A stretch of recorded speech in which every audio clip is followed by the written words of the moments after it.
Okay, today we're going to be unboxing the Sealody Soldering Station.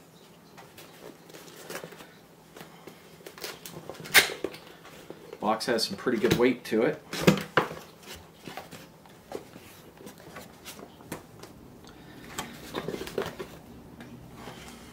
So the instruction book. An extra warranty card.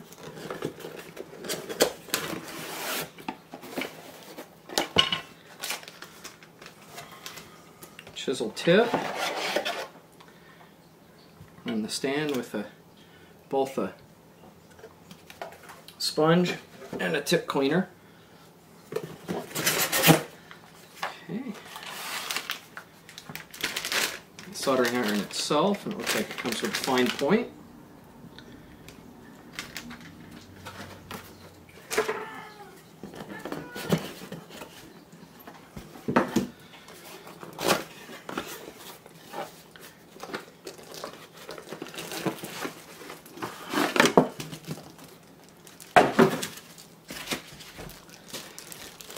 And the soldering station itself.